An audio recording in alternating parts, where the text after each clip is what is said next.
13/8/63 का।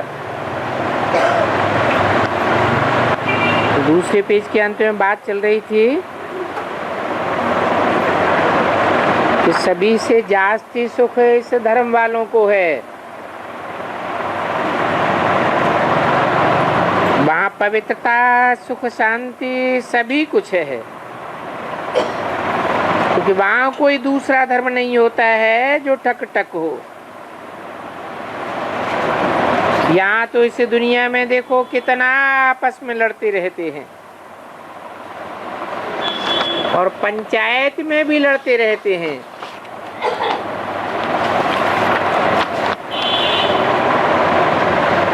तेरह 8/63 की वाणी का तीसरा पेज।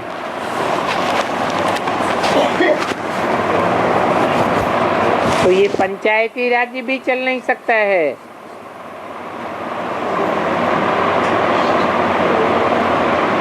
क्योंकि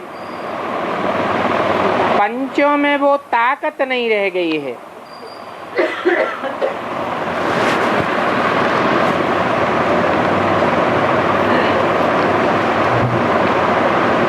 राजाओं में तो फिर भी ताकत रहती है,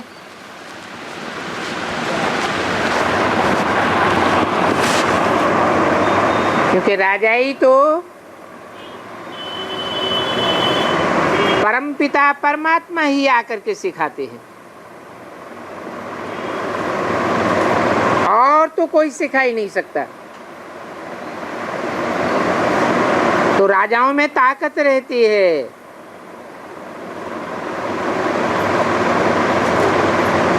क्योंकि ईश्वर अर्थ दान करने से राजा ही पद मिलता है। तो उनमें ताकत रहती है।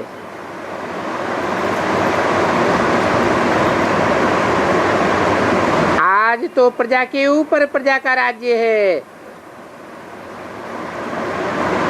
तो प्रजा में कोई ताकत नहीं है।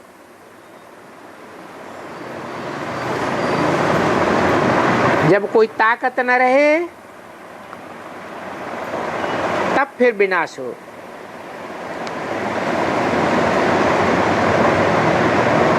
ऐसा विनाश होगा जो कोई भी अपन को बचा नहीं सकेंगे।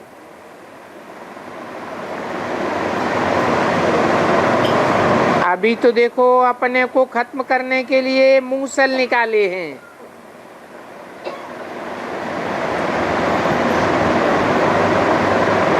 महाभारत में लिख दिया है पेट से मूसल निकाले।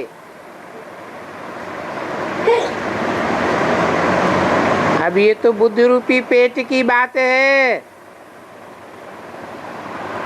जहां से ये मिसाइल्स निकलते हैं।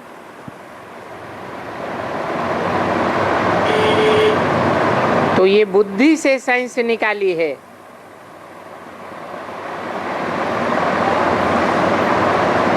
ऐसी तामसी बुद्धि है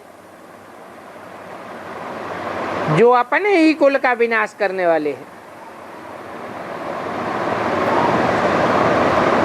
बाकी बाबा पर कोई दोष थोड़ा ही रख सकते हैं।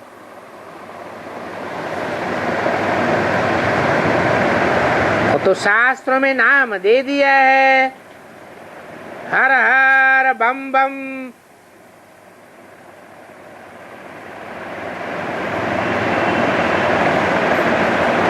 बाकी मेरे पर दोष धरने की तो बात ही नहीं है। बाबा ने युक्ति ऐसी रची है जिस युक्ति को कोई भी नहीं जानता।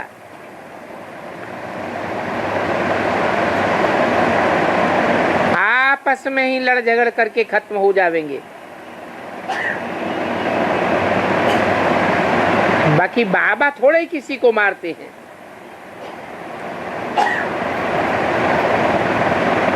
शास्त्रों में तो दिखाया है, सुदर्शन चक्र घुमाते गए और सबके गले काटते गए। परंतु ये तो सब नॉनसेंस बातें हैं। स्वात्मा को कहा जाता है।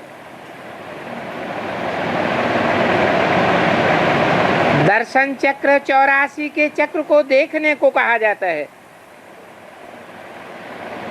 अपनी अपनी आत्मा के 84 जन्मों का जब साक्षात्कार होता है तब पता चलता है कि परमात्मा बाप तो एक है, वो कोई सर्वव्यापी नहीं है। और वही बाप आकर के एक एक को साक्षात्कार कराए देते हैं, ज्ञान के द्वारा बताए देते हैं कि अपना अहंकार खो दो, जैसे कि सार काट देते हैं।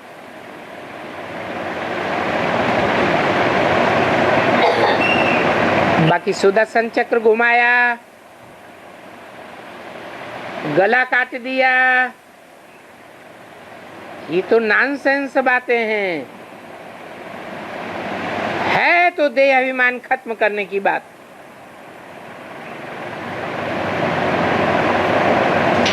ये सुदर्शन चक्र, गदा, कमल का फूल, इन सब बातों का अर्थ तुम समझ गए हो। कमल का फूल तुम्हारे न्यारे न रहने की निशानी है। जैसे कमल का फूल कीचड़ में डुबोए देते हैं, फिर निकालते हैं तो एक बूंद भी कीचड़ की नहीं रहती। तुम जानते हो कि अभी हमको कमल फूल समान पवित्र रहना है, भले हम कीचड़ की दुनिया में रहे पड़े हैं, परंतु बुद्धि से पवित्र रहना है। बुद्धि लिम्पायमान नहीं होनी चाहिए। और ये गदा है माया को मारने के लिए,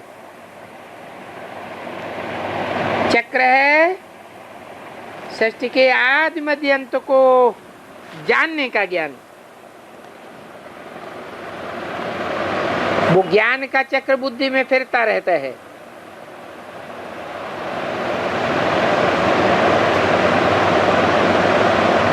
तुम लाइट हाउस हो, तुम तो सब युगों को जानते हो। सतयुग, त्रेता, द्वापर, कलयुग, फिर बार बार कैसे रिपीट होते हैं। इस चक्र को जानने से तुम चक्रवर्ती राजा बनते हो। तो ये ड्रामा का राज बड़ा सहज है। इसमें भी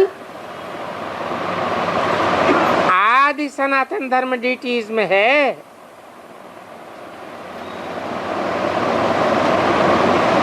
आधा कल्प 2 पार्ट में चलता है। सतयुग और त्रेता, बाद में फिर और धर्म आते हैं।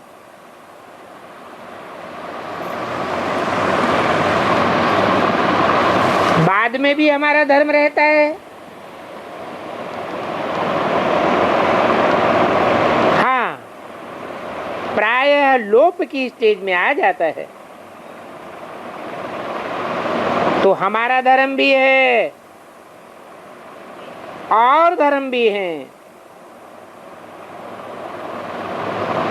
हमारे धर्म के सिर्फ निशान रह जाते हैं।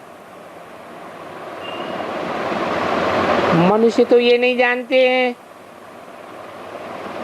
कि न लक्ष्मी नारायण ने कब और कितने जन्म लिए और कितना समय राज्य किया।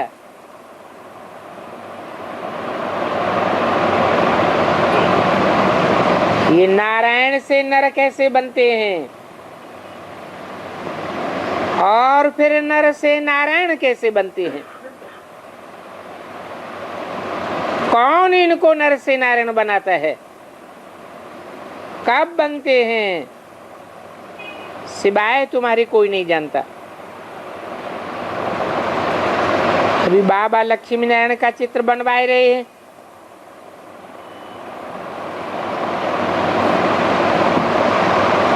उसमें लिखना है कि लक्ष्मी नारायण का वंश का संवत कौन सा है, ये भी लिखना है। 1250 वर्ष सूर्यवंशी राज्य चला। फिर सूर्यवंशी से चंद्रवंशी बने। चंद्रवंशी घराने में भी 1250 वर्ष राज्य किया।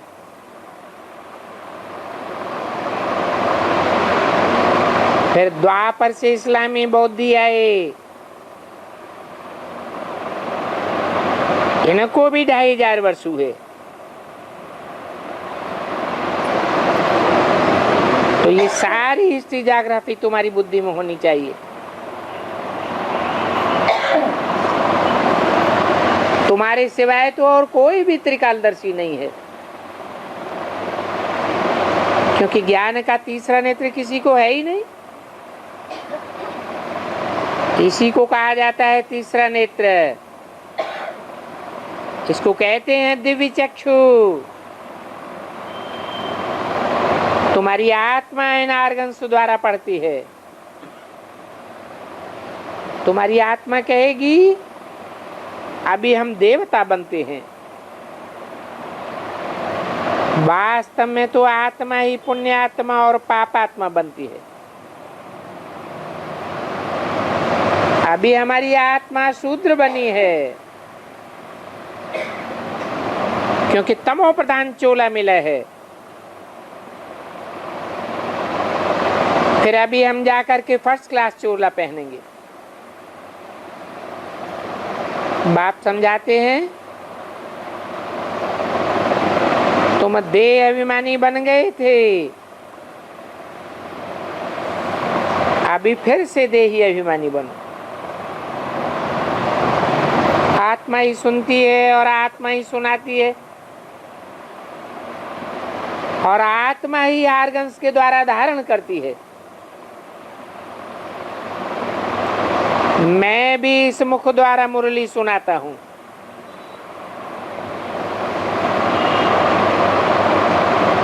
किस मुख द्वारा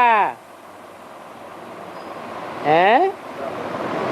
ब्रह्मा के मुख द्वारा मुरली सुनाता हूं। बाकी कोई काठ की मुरली की बात नहीं है। तो बोलते काहे के लिए है काठ की मुरली? याद क्यों दिला रहे हैं? क्यों कहा काठ की मुरली? क्योंकि जिस मुख के द्वारा सुनाते हैं वो कैसी बुद्धि है? कठ बुद्धि है। बुद्धि चलती नहीं है, इसलिए काठ की मुरली दिखाई दी है। बाकी कोई काठ की मुरली की बात नहीं है। इसलिए बाबा भी कहते हैं अभी इसको ज्ञान अमृत नहीं कहेंगे। क्यों नहीं कहेंगे? क्योंकि मनन चिंतन मंथन नहीं होता था। मनन चिंतन मंथन जिस बुद्धि में चलता है उसको कठ बुद्धि थोड़ा ही कहेंगे। मनुष्य हो तो मनन चिंतन मंथन चलेगा। शिव के मंदिर में तो कौन से जानवर का चित्र दिखाते हैं? बैल का चित्र दिखाते हैं। बैल की बुद्धि चलेगी क्या? नहीं चलेगी। तो देखो सारी समझने की बातें हैं।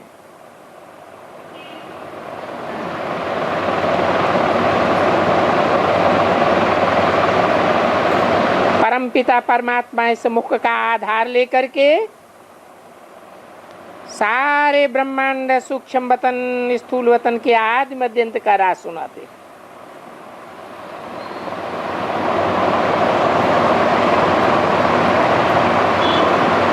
वो है निराकारी दुनिया।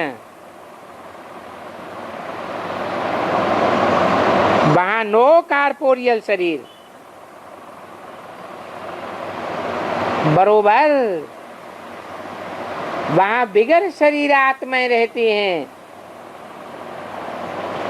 और बाप के साथ रहती हैं। कहा जाता है बाप सभी को भेज देते हैं, लेकिन ये सिर्फ समझाने के लिए कहा जाता है। बाप कहते हैं मैं तो क्राइस्ट आदि सभी आत्माओं को भेज देता हूं।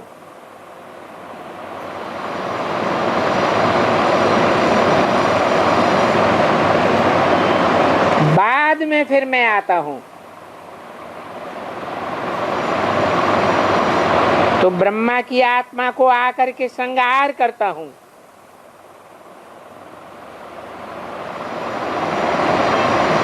तुम भी ज्ञान से श्रृंगारे जाते हो।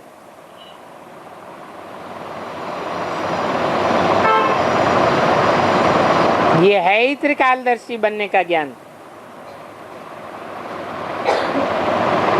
मैं श्रृंगारने वाला भी चैतन्य हूं और तुम भी चैतन्य हो। आत्मा है ही सत्चित्त चैतन्य, सत्चित्त आनंद। अभी तुम पतित से पावन बन रहे हो। इस समय तुम ज्ञान सागर के बच्चे मास्टर ज्ञान सागर बन, परंतु कोई ज्ञान नदी भी बनते हैं, पोखरे भी बनते हैं, गड्ढे गड़ीचियां भी बनते हैं। इस समय जो बाप की महिमा है वो तुम्हारी भी महिमा है। वो प्यार का सागर है, तो तुमको भी मास्टर प्यार का सागर बनना पड़े।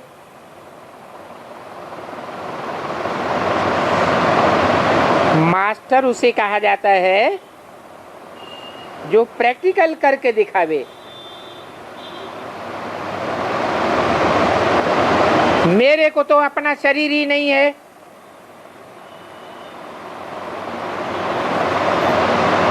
मैं तो पराये शरीर का आधार लेता हूं। तो वो ज्ञान का सागर है, तुम मास्टर ज्ञान सागर बने हो, पवित्रता का भी सागर बन रहे हो। तुम्हारी पवित्रता 21 जन्म चलती है, फिर सतयुग में तुम्हारी महिमा हो जाती है सर्वगुण संपन्न, 16 कला संपूर्ण। बाकी बाप की महिमा अलग है। इस समय तुम ब्राह्मणों की महिमा अलग है, फिर भविष्य में देवताओं की महिमा अलग होगी।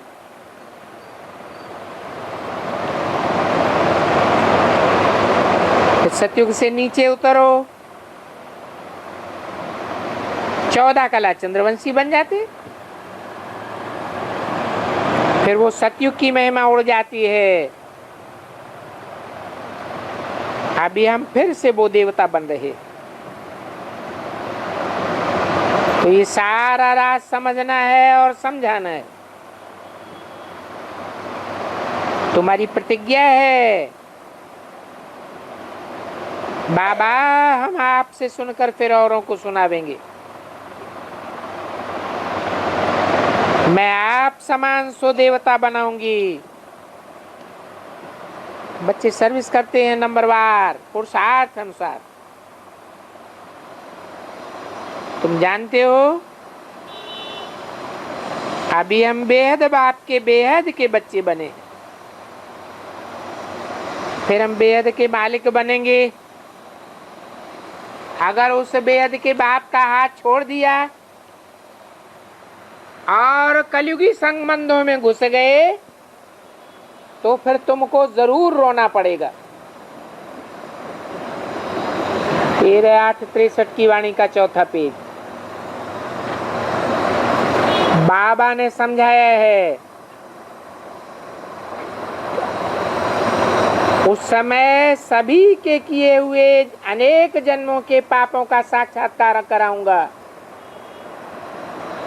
और साक्षात्कार करा के सजा देता जाऊंगा।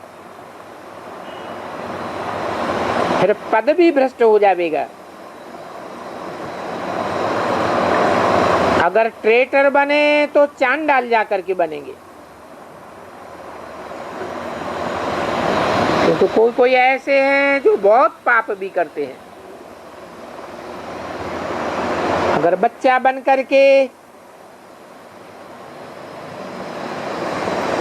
घर में रहते हुए भी फिर भी पाप किया तो 100 गुना दंड मिलता है और पद भी भ्रष्ट होता है। फर्क तो जरूर पड़ जाएगा। बल सुखी तो सभी होंगे। वहां सत्युग त्रेता में प्रजा भी सुखी होगी, परंतु पद तो नंबरवार होंगे ना। तो ऐसे नहीं कि सूर्यवंशी के दास दासी बने अथवा प्रजा बन जावे। हर एक को अपना पूरा पूरा शो करना है। बीती बीती बातों को देखते जाओ। बाबा के अच्छे अच्छे बच्चे आज हैं, कल मर जाते हैं। कोई कहते हैं बाबा आप संभाल क्यों नहीं करते हो बच्चों की? अरे मैं क्या संभाल करूंगा? ये तो उनको एक शरीर छोड़ दूसरा लेना ही है। अपने अपने कर्मों का हिसाब किताब है। हम तो साक्षी होकर के देखता रहता हूं।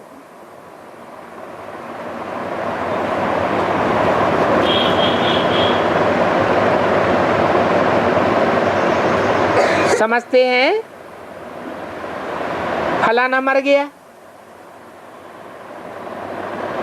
बाबा तो कहते हैं अम्मा मरे तो हलवा खाओ, बाप मरे तो भी हलवा खाओ।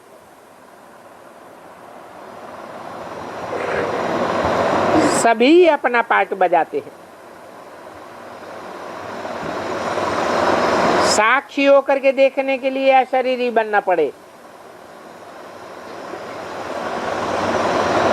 तो बाप भी साक्षी हो ड्रामा को देखते हैं। ये ड्रामा में नूद है, विघ्न भी आते रहते हैं। कोई कहते हैं परमपिता परमात्मा तो समर्थ है, फिर विघ्नों को दूर क्यों नहीं करते हैं? अरे ये विघ्न तो ड्रामा में गाए हुए हैं। शास्त्रों में लिखा हुआ है, असुरों ने यज्ञ में कचरा डाला। इस रुद्र ज्ञान यज्ञ में असुर जरूर विघ्न डालेंगे।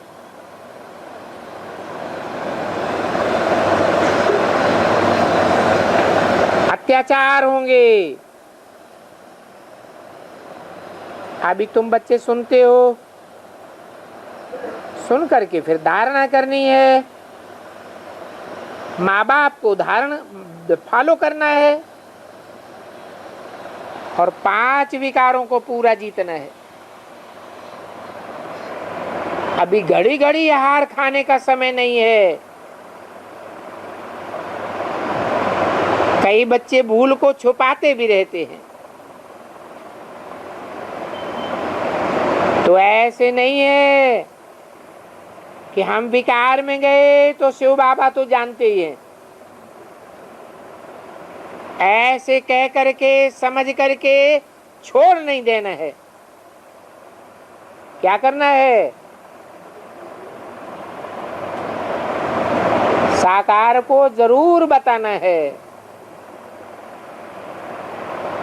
अभी तुम तो जानते हो कि बाप बगैर डाडा कैसे मिलेगा। डाडा ही नहीं मिलेगा तो डाडे का वर्षा कैसे मिलेगा।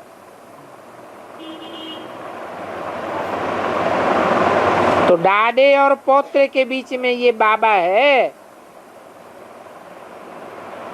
बाबा के बच्चे नहीं बने तो डाडे के कैसे बनेंगे।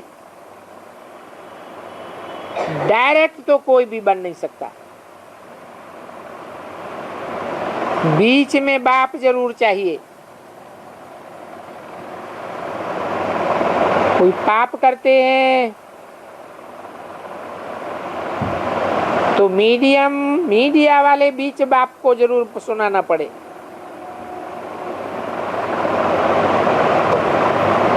वो बिचौलिया बन सुनता जाएगा।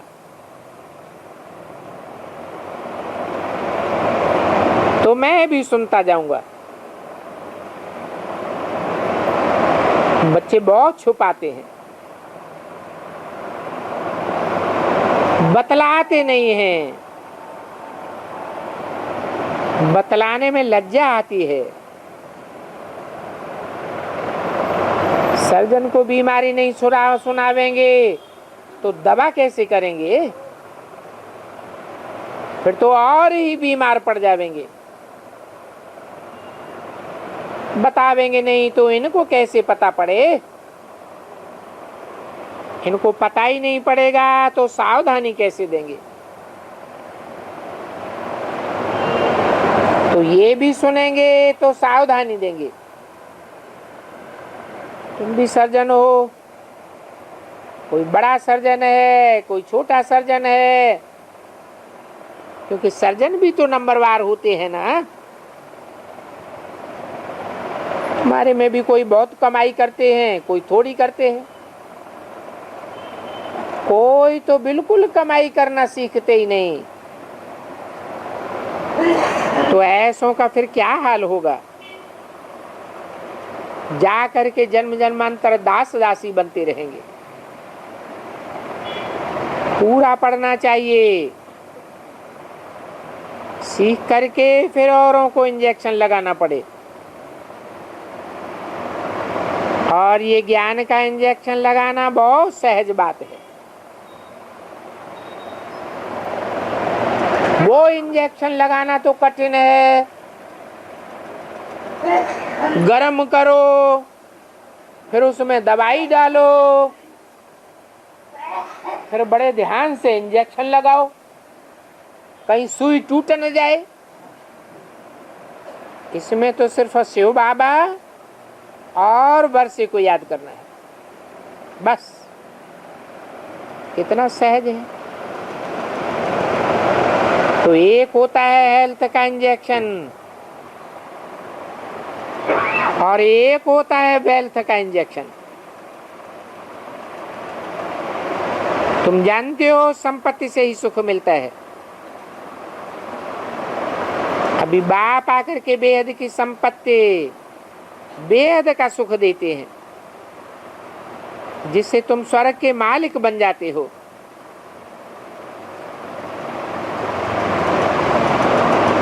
अभी जो संगम युग में बने सो बने, फिर कल्प कल्प वो पद मिलता रहेगा। इसलिए बहुत खबरदारी रखनी चाहिए। ये 84 जन्मों का रिकॉर्डिंग का समय है, रिहर्सल का समय है। अभी की रिहर्सल जन्म जन्मांतर, युग युगांतर, कल्प कल्पांतर चलती रहेगी।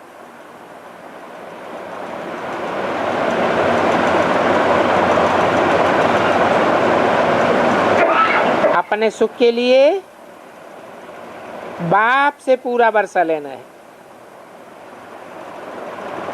तुम जन्म जन्मांतर के लिए अपना तोहफा बनाते हो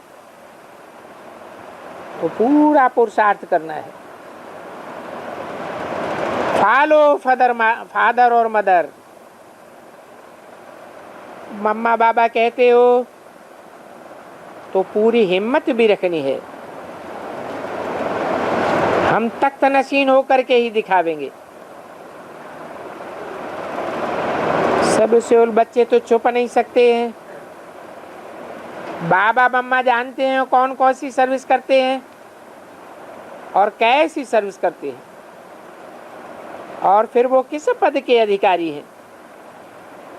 सर्विस तो बहुत करनी है। ज्ञान की नदी बनना है, सागर तो बाबा है ही। ये ब्रह्मपुत्र है, ये सरस्वती नदी है, कोई गंगा है, कोई जमुना है, कोई गोदावरी है। नदियां तो बहुत हैं। ज्ञान सूर्य, ज्ञान चंद्रमा, ज्ञान सितारे, और सितारों में भी कोई बहुत चमक देन मारने वाले होते हैं, कोई कम चमक मारने वाले होते हैं। ये ज्ञान की बातें हैं। तुम जानते हो ज्ञान की चमक जास्ती किस में है, तो पूरी दौड़ पहननी चाहिए। शिव बाबा का चित्र ले जाए, सर्विस करो।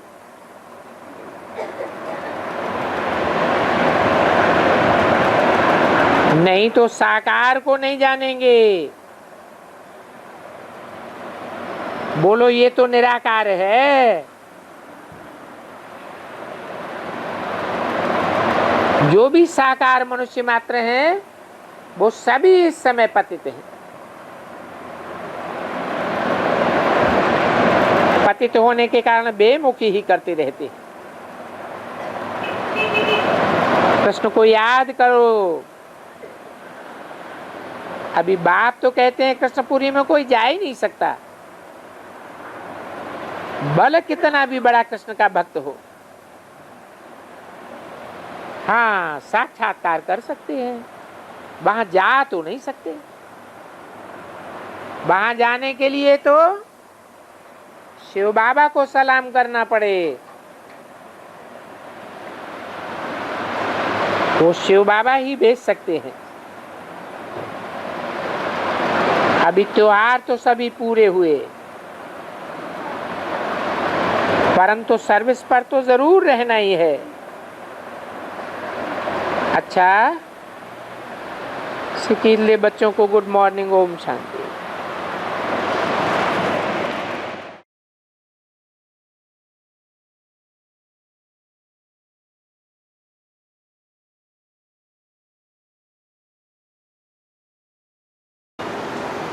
और बाबा देवात्मा अंत तक उतरती है तो उनका पुरुषार्थ। हाँ, मुरली में बोला है कि देवात्मा अंत तक उतरती है। देवात्मा और जो इस्लाम आत्मा है वो अंत तक नहीं उतरती है। जो बौद्ध आत्मा है वो अंत तक नहीं उतरती। हर धर्म की आत्माएं अंत तक उतरती है। कोई भी धर्म की आत्माएं बीच में आना बंद नहीं करती। जब से आना शुरू होती है तब से लेकर अंत तक उतरती ही रहती है। ये सिर्फ सनातन धर्म की आत्माओं की बात नहीं है, सभी धर्मों की यही बात है। और लक्ष्मी नारायण का राज्य जो है बाबा, वो 8 पीढ़ियों तक चलता है। तो ये जो 7 नारायण है, तो ये 84 जन्म लेने वाले हैं नहीं। जो दूसरे धर्म में कन्वर्ट होंगे उनमें दूसरे धर्मों के संस्कार आवेंगे या नहीं आवेंगे? तो दूसरे धर्म कम जन्म लेते हैं या 84 जन्म लेते हैं? तो कम जन्मों के संस्कार हैं उनमें। फिर भी तो सतयुग में आए ना। तो क्या हुआ, फेलियर में आए या फुल पास में आए? 7 नारायणों का गायन होता है या सतयुग के फर्स्ट नारायण का गायन होता है? पूजा किसकी होती है? मंदिर किसके बनते हैं?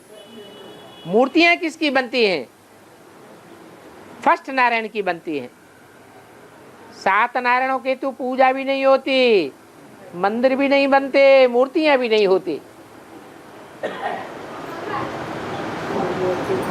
शास्त्रों में नाम भी नहीं है सात नारायणों का, नाम भी उड़ गया। और बाबा आज की मुरली में बोला अम्मा मरे तो हलवा खाओ, दादी मरे तो नहीं, बाप मरे तो हलवा खाओ। दादी मरे तो नहीं, बाप मरे तो भी हलवा खाओ, चाहे मम्मा मरे। बेहद में क्या अर्थ है? माने कोई भी मरता रहे, हमें मालूम है आत्मा मरती ही नहीं। ये तो दुनियावी बात है बोलने की कि अम्मा मरी, बप्पा मरी।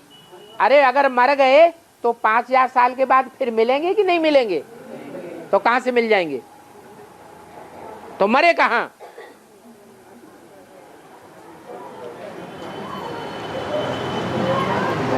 और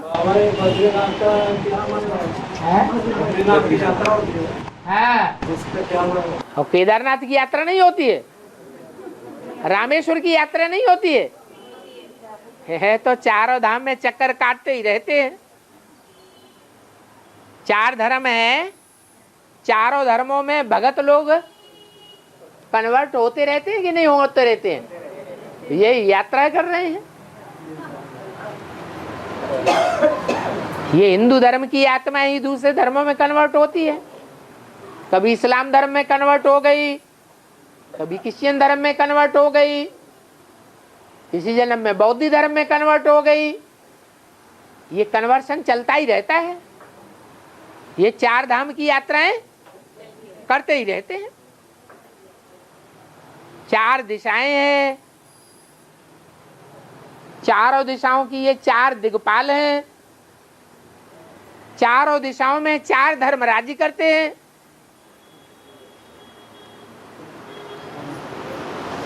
ये चारों धर्मों में हर आत्मा यात्रा करते रहती है क्या? अरे जो भगत होंगे वो यात्रा करेंगे या ज्ञानी आत्माएं यात्रा करेंगी? शूटिंग यहाँ होती है। जो यहाँ ज्यादा चक्कर काटते हैं और पार्टियों में जाती है जिनकी बुद्धि औरों को फॉलो करने लग पड़ते हैं, वो वहां भी फॉलो करेंगे। और बाबा ये बताया है सारे तीर्थ बार बार गंगा सागर एक बार इसका गंगा और सागर का मिलन एक बार होता है या बार बार होता है? एक बार अंत में गंगा सागर का मेल होता है। गंगाएं आदि में निकली, मध्य में निकली या अंत में निकली? तो अंत में जब गंगा निकलेगी तो गंगा और सागर का मेल होगा। बाबा है काली कलकत्ते वाली बोलती है, तो काली का कलकत्ता से क्या कनेक्शन है? काली कलकत्ते वाली हाँ। बोलती है। तो काली का कलकत्ते से क्या कनेक्शन है? ज्यादा वैश्यावृत्ति कहाँ चली है, कौन से देश में? तो यही कनेक्शन है। जो जहाँ की देवी होगी वही उसका मंदिर बनता है। बाबा फूल सागर में भूकंप आते हैं तो क्या?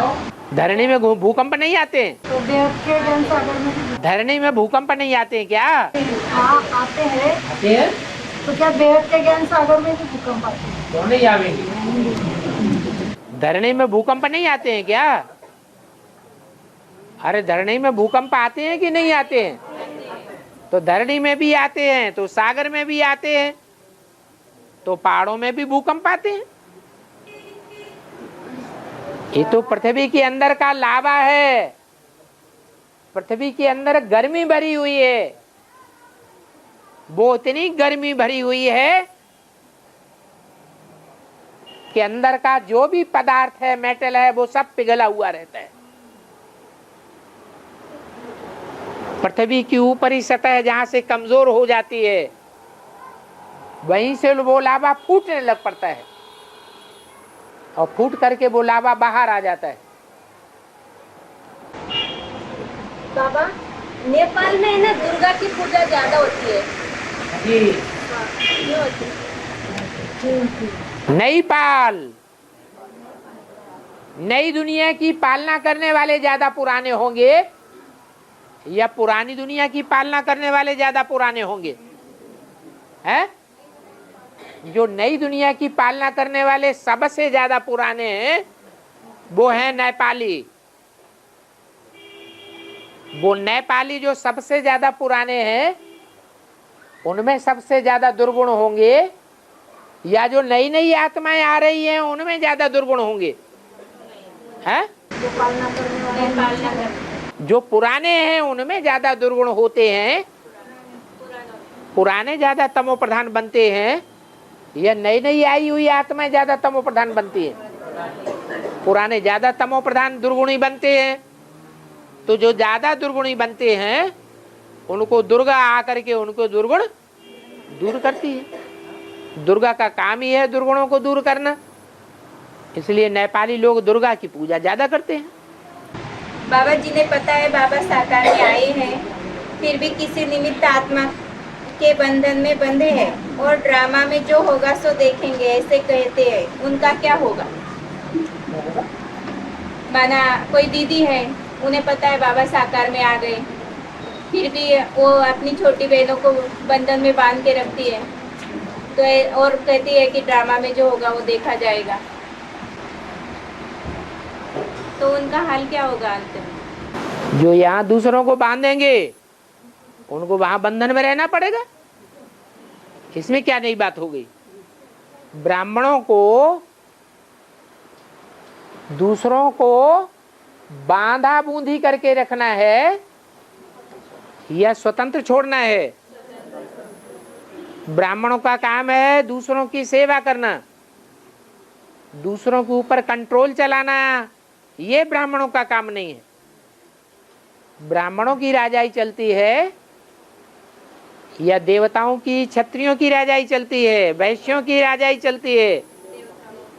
देवताओं की, क्षत्रियों की, वैश्यों की, यहाँ तक कि कलयुग में शूद्रों की भी राजाई चलती है। बाकी ब्राह्मणों की राजाई नहीं होती है। ब्राह्मणों का काम है सेवा करना। तो जो अपने काम को छोड़ करके दूसरों के ऊपर कंट्रोल करना शुरू कर दे उसका फिर असर क्या होगा? उल्टा हो जाएगा। जो यहाँ दूसरों को कंट्रोल में चलावेगा उसको वहां कंट्रोल में रहना पड़ेगा। बाबा कहते हैं यहाँ बाबा के साथ जिनकी शूटिंग होगी वो 84 जन्मों में भी बाबा के साथ पार्ट बजाएंगे। रावण की राम के साथ शूटिंग होती है कि नहीं होती है? तो रावण राम के साथ पार्ट बजाता है 84 जन्मों में? क्यों नहीं बजाता? वो तो सूर्यवंशी है ही नहीं है? सूर्यवंशी नहीं, ये बुद्धि की बात है। शूटिंग बुद्धि के, मन बुद्धि के संकल्पों से होती है।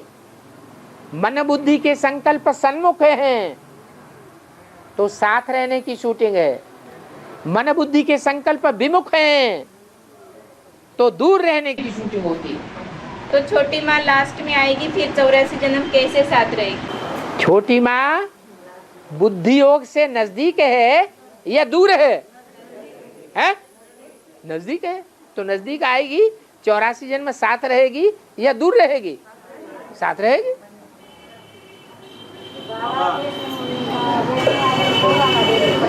है?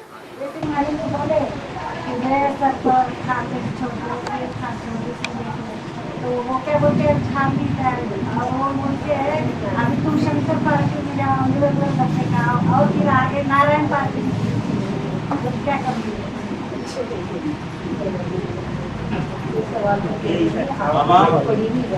सीढ़ी के चित्र में जो ऊपर 4 बिंदु बताए हैं, वो क्या भाई वो प्रजापिता के साथ में उस धर्म की राजा का फाउंडेशन लगाने जाते हैं या नहीं जाते हैं? नहीं जाते हैं तो फिर वापस प्रजापिता के साथ में आते हैं या नहीं आते? नहीं जाते, जाते ही नहीं। वो फाउंडेशन जमाने नहीं जाते। अगर जाते भी हैं तो थोड़ा सा शुरुआत में फाउंडेशन डालते हैं बस। उनका काम ही है घर तोड़ना। वो आदि में भी उन्होंने तोड़ा है 76 में, और अंत में भी तोड़ने का काम करते हैं। जाति तो है उस धर्म का फाउंडेशन नहीं, फाउंडेशन धर्म का जलाने के लिए न राम वाली आत्मा जाती है न उनके सहयोगी जाते हैं, वो तो सिर्फ राजाई की स्थापना करने के लिए जाते हैं। बोल रहा है कि राजा की स्थापना करने के लिए उस धर्म की राजाई की स्थापना करने के लिए नष्टदेव नहीं जाते हैं। स्थापन करना और राजा की स्थापना करना वाला बात। अलग बात है। धर्म स्थापन करने वाले धर्म पिताएं अलग हैं, वो राजाई स्थापन नहीं करते हैं। राजाई स्थापन करने का काम बाप का है। बेहद का बाप सतयुग त्रेता की बेहद की राजाई स्थापन करते हैं। बाबा वो राजा को उस धर्म के अनुसार भी तो चलना पड़ता है।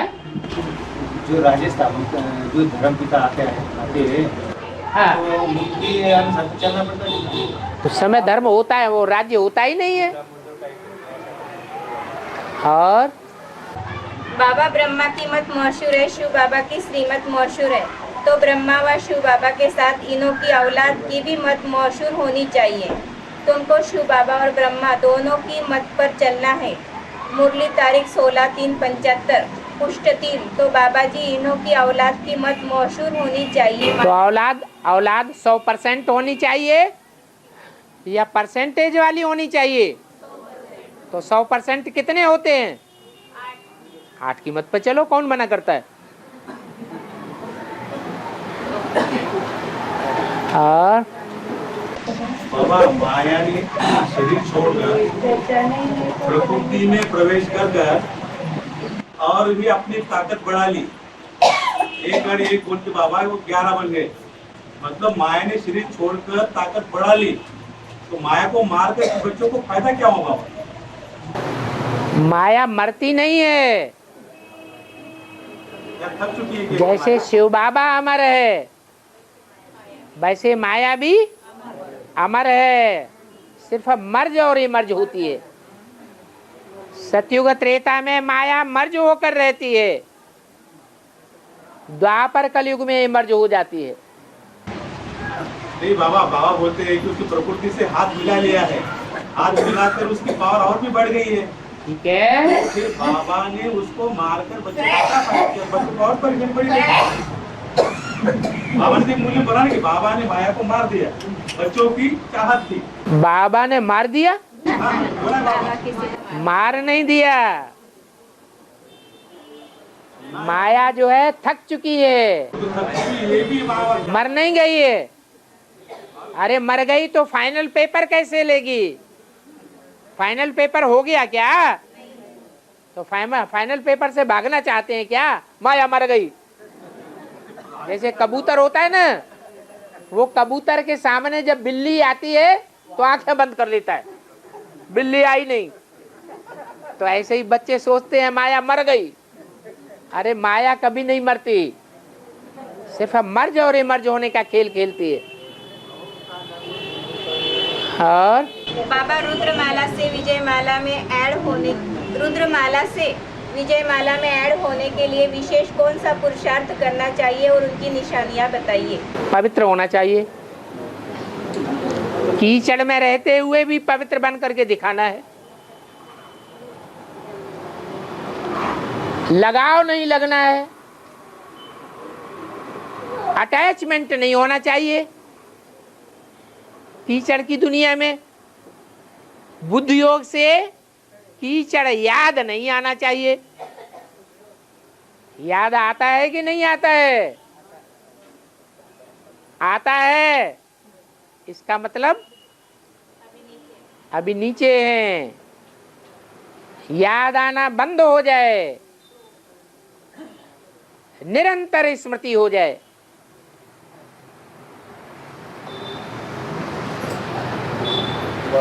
दीपक बुझे ही नहीं।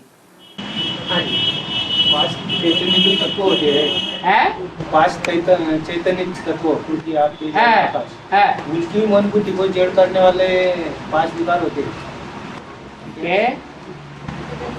और फिर जो बाबा ने कहा तो सुन आ रहे थे। ठीक है,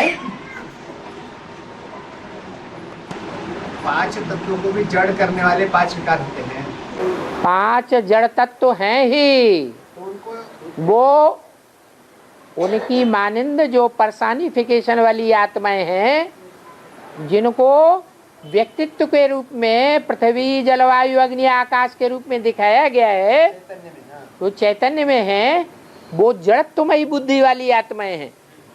इसलिए वो माया के सहयोगी बन जाती हैं। देवताएं हैं, देवताएं होने पर भी और धर्मों में कन्वर्ट हो जाते हैं, माया के पूरे ही प्रभाव में चले जाते हैं। माया बने रावण। हाँ। 1947 में भारत स्वतंत्र हुआ, तिरंगी झंडा फहराया, पर प्रैक्टिकल में तो 3 कपड़े का है? प्रैक्टिकल में हाँ। ब्रह्मा बाबा माउंट आबू आए हाँ। 47 में, तो फिर 3 कपड़े का एक 3 कपड़े क्या हुए? तिरंगी झंडा फहराया गया ना भारत स्वतंत्र। हाँ। तो पहले तो नहीं था, हाँ। भारत स्वतंत्र होने से पहले, हाँ। और भारत स्वतंत्र होने के बाद में तिरंगी झंडा फहराया गया। हाँ। तो फिर प्रैक्टिकल में 3 कपड़े का एक तो मुरली में 3 कपड़ों, मुरली में 3 कपड़ों की बात नहीं आई है, वो तो ये भी फहराना हुआ। ब्रह्मा से विष्णु का 18 में फहराने का मतलब क्या है? फहराने माने महिमा करना। उससे पहले महिमा नहीं होती थी तिरंगा झंडा की।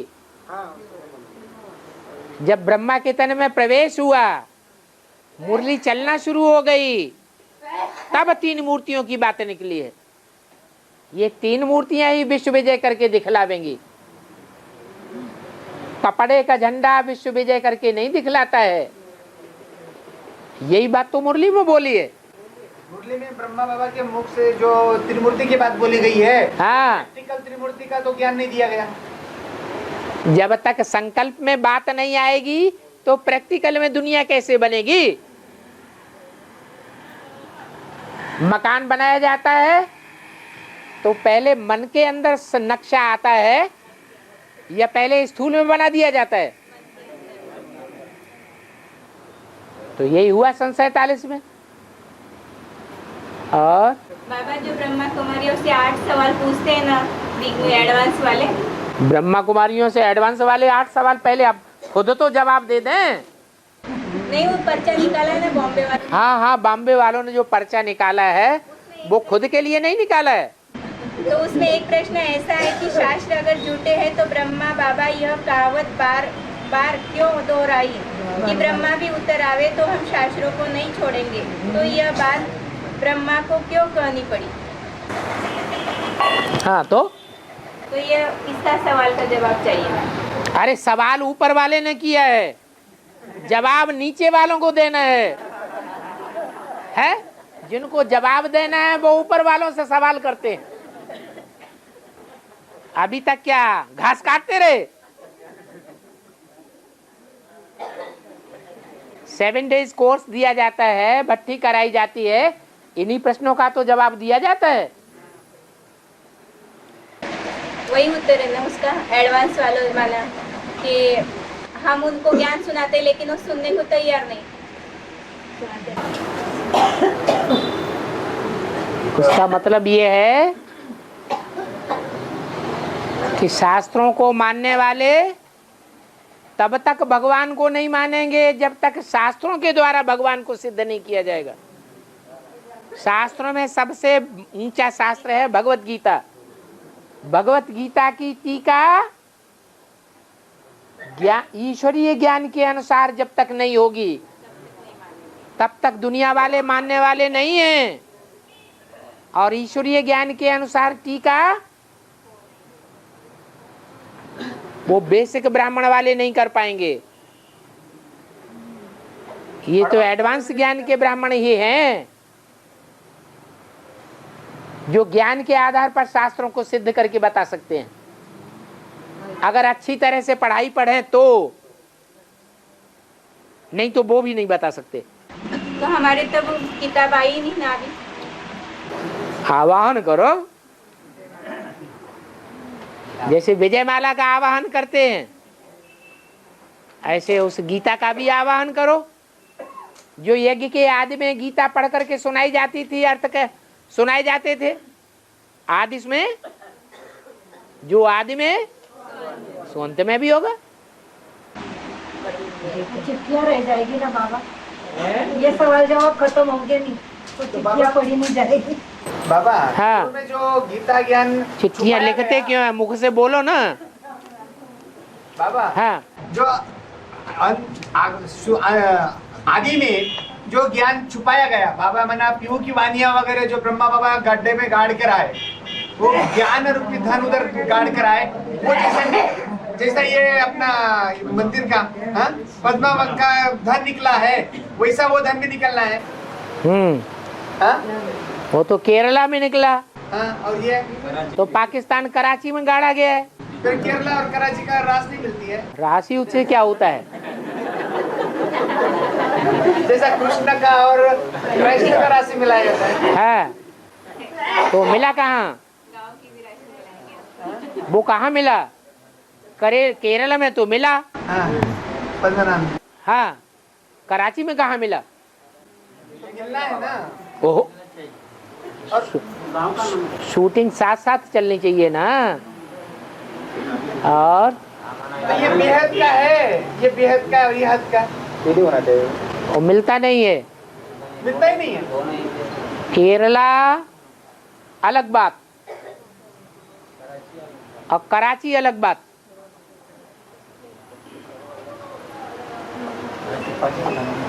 वो दक्षिण भारत का विदेश है। और ये कराची का कराची कोई दक्षिण भारत का विदेश नहीं है।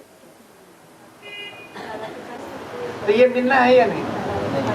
अरे जब गाड़ा गया है तो आज नहीं तो कल मिलना है। मिलेगा भी। बाबा हाँ अंत में दिल्ली का भी विनाश होगा, हाँ, तो जो यमुना के कंठे पर स्वर्ग बनेगा वो आत्माएं कहाँ रहेंगी? वो बाबा की गोद में रहेंगी। जब विनाश होगा तो भगवान के बंदे मौज में रहेंगे या विनाश में खत्म हो जाएंगे? वो मौज में रहेंगे। तो प्रैक्टिकल स्थान भी तो होगा ना, हैं? प्रैक्टिकल स्थान भी तो रहेगा। बता तो दिया जमुना का कंठा। तो वो तो दिल्ली में ही है ना। अभी कहाँ है? तो जब अंत में विनाश होगा जब अंत में होगा तो होगा। उसके पहले ही ट्रांसफर हो जाएगा। हैं?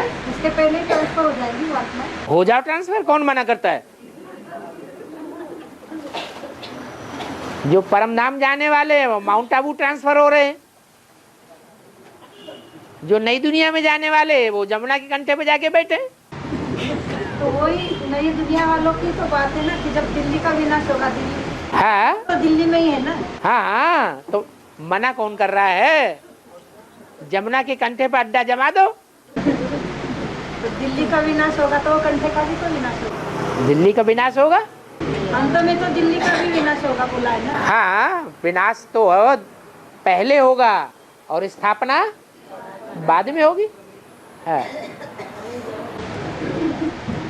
हाँ, मुरली में तो एक तरह बोलते स्थापना और विनाश साथ साथ होता है। तो हो रहा है ना। अभी स्थापना भी हो रही है और विनाश भी हो रहा है। दोनों साथ साथ चल रहे हैं। और बाबा सोमनाथ मंदिर है, उसको गंगा का ऐसा दो नाम का एक ही ना, गोदावरी और गंगा। गोदावरी दक्षिण भारत में है, मध्य भारत से निकल के दक्षिण भारत की ओर जाती है और गंगा तो पश्चिम से निकलती है और पूरब की ओर जाती है। दोनों में अंतर नहीं है। हाँ बाबा जो सोमनाथ का मंदिर है वो राजा विक्रमादित्य ने बनाया। हाँ जी, उसको मुसलमानों ने तोड़ फोड़ डाला। हाँ जी, बाद में उसका जीर्णोद्धार सरदार वल्लभ भाई पटेल ने किया। ठीक है। तो बिहार में इसका क्या मतलब हुआ? सरदार वल्लभ भाई पटेल ने जीर्णोद्धार नहीं किया। सोमनाथ मंदिर तो 200 साल पहले बना दिया गया था, जो टूट गया था। मतलब जिसको मुसलमानों ने आके तोड़ा था लगभग 1000 साल पहले, वो सोमनाथ का मंदिर 200 साल पहले समंदर के कंठे पर जो आज सोमनाथ का मंदिर बना हुआ है, वो 200 साल पहले ही निर्माण कर दिया गया था। सरदार वल्लभ भाई पटेल ने तो सिर्फ उसकी मरम्मत कराई है, नया मंदिर उन्होंने नहीं बनाया। और नाम तो बाला सरदार वल्लभ भाई पटेल का होगा, तो उससे क्या होता है? तो जिसने उससे वो कोई विक्रमादित्य थोड़े ही साबित हो जाते हैं। नहीं, तो सरदार वल्लभ भाई पटेल की आत्मा, ये तो ऊपर से आने वाली नई आत्मा है। जैसे गांधी नई आत्मा है, जैसे नेहरू ऊपर से आने वाली नई आत्मा है, वैसे सरदार वल्लभ भाई पटेल भी ऊपर से आने वाली नई आत्मा है। धर्म की नई आत्मा होगी, सनातन धर्म की नई आत्मा है। बाबा हाँ दुनिया में लोग नंगे को भी डरते हैं और खुदा को भी डरते हैं, तो इसका मतलब क्या है? जो खुदा को डरने वाले हैं वो नंगों से नहीं डरते हैं। जो नंगों से और गुंडों से डरने वाले हैं वो अलग होते हैं, उनके प्रभाव में आने वाले होते हैं। जो भगवान से डरने वाले हैं वो गुंडों की परवाह नहीं करते हैं। और लेकिन कहावत तो ऐसी है बाबा, नंगे से खुदा डरे। बोलने वाले ऐसे बोलते हैं ना।